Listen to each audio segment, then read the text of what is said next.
It's now my pleasure to introduce a member of the MD class of 2026 and a fellow cellist physician scientist, Melanie Ambler. Melanie?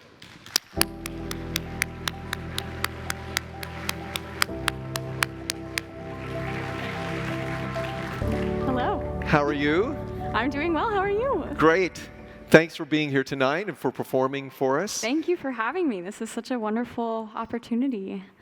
So, can you tell us a little bit about your story, when you started to play the cello and what you've done in both the cello and in music more broadly, and also your desire to combine music with medicine? Yeah, it would be my pleasure. So I started playing the cello when I was 8. I'm 25 now, so it's been 17 years of love at first sight.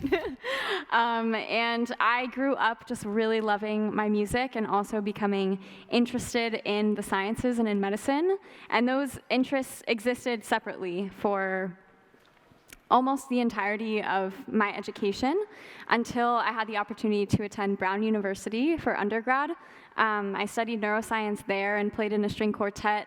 And I took one particular class called Artists and Scientists as Partners, and that changed the entire course of my education. In that class, we were really encouraged to explore the intersection of music and medicine, and the arts more generally, and that fulfilled me in a way that I wasn't expecting, and really changed my life to focus on putting the research and information that we have about music and medicine into practice. So after graduating, I spent a year in France on a Fulbright fellowship, and there I did a project looking at the impact of music on memory in patients with 2 different kinds of dementia. That was incredibly rewarding and great to live it up in France for a little bit. And after that, I had the wonderful opportunity to attend Stanford.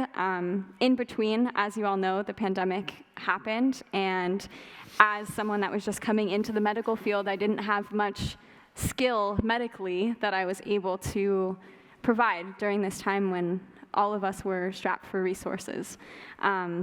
And so I decided to start a virtual concert series where I was essentially a musician on call, and I worked with a critical care physician out of Denver, Colorado, and I would be on call at my house, ready to play whenever there was a critically ill patient that they thought might benefit from music. So I would play one-on-one Zoom concerts for these patients. Thank you. Thank you. And some of the stories from those interactions I hold very near and dear to my heart. There were some patients that were in their last hours, and I was able to play for them and their family members as they all connected at once when they weren't allowed to visit, which was incredibly moving and special for me to be a part of that really important part of their lives. And so over the past 2 years, I've played one-on-one concerts for patients and also group concerts for healthcare providers in both the United States, Canada, and France. And as a result of that, I would play these weekly concerts, and every single time I would play a concert, I would end with the same piece. And that piece is called Sun Up. It's originally written for 6 cellos, and it's a piece that brings so much optimism and light into my day whenever I play it that I really wanted to share it with whoever would listen. That's wonderful. So I forced them to listen to it every single concert, every week. The same people and different people would sign on. And over the course of these 2 years, I've received photos of sunrises from all over the world. And I would ask the members of these concerts to close their eyes when I would play and picture the sun rising over their happy place or their favorite place on earth. And photos kind of started flooding in, and I have this slide deck of 100 sunrises that I will share with you tonight and play sun up to accompany it. So I guess don't close your eyes for this one because the photos You won't be able to see the pictures then. the but photos are pretty nice, but if you'd like to close your eyes, please feel free. I will. And I'll picture my favorite sunrise. So I hope you enjoy it, and thank you for having me. Thank you very much for performing for us tonight. Thanks, Melanie.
Thank you.